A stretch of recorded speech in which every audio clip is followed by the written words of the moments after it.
When flooding wipes out the only way in and out of a town, you'd think it would be fixed right away.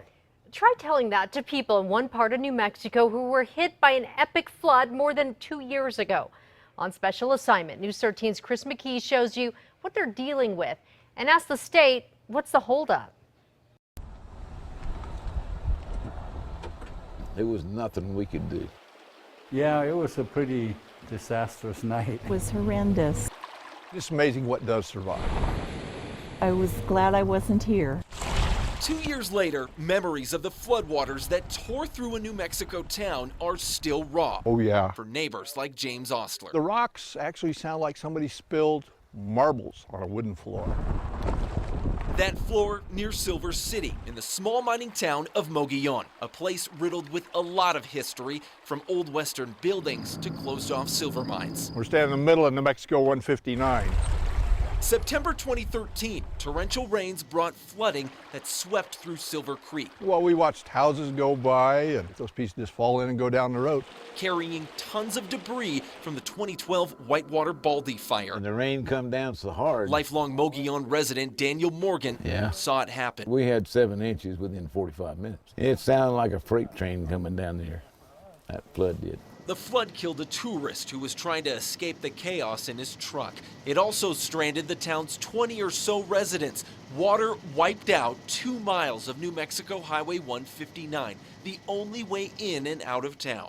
We had the road drop 10, 15 feet in places. The pavement was gone, and what was left of it was 15 feet above the new ground. Secretary Tom Church of the state's Department of Transportation says crews had to walk in their gear, stay in cabins, and work around the clock for 2 weeks just to clear a path into town.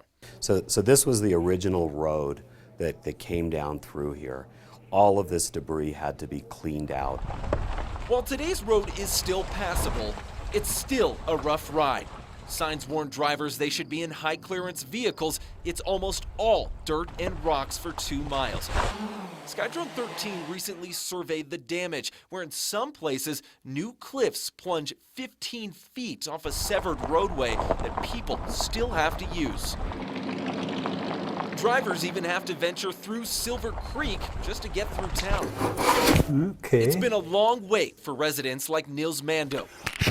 He's helping rebuild Mogollon's museum, but he knows it will take a new highway to rebuild the town's tourism industry. Our little community here in town relies on the road.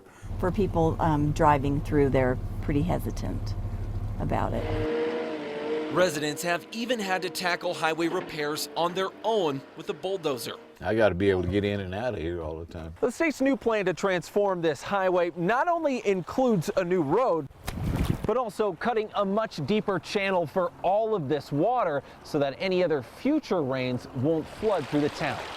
2 years later, residents are still waiting. What took so long? What took so long is the amount of survey, mapping, and right-of-way that we had to basically acquire. The state says it's now ready to rebuild the highway through Mogollon. So it's major mountain construction. The project will cost more than $11 million, with the feds footing the entire bill. Construction should start in the spring of 2016 and finish by the summer. I realize it's taken a while, but I also think that it's a reasonable amount of time for what they're going to get out of it in the long run. Residents just hope he's right. And there's a lot of history here. And we're going to stick in here one way or the other. We'll keep it going. Chris McKee, KRQE News 13. There is much more to the story on KRQE.com and on our KRQE News app. Raw Skydrone 13 video of the Mogollon flyover, photos taken before and after the flooding, and a look at the state's renderings for the new highway.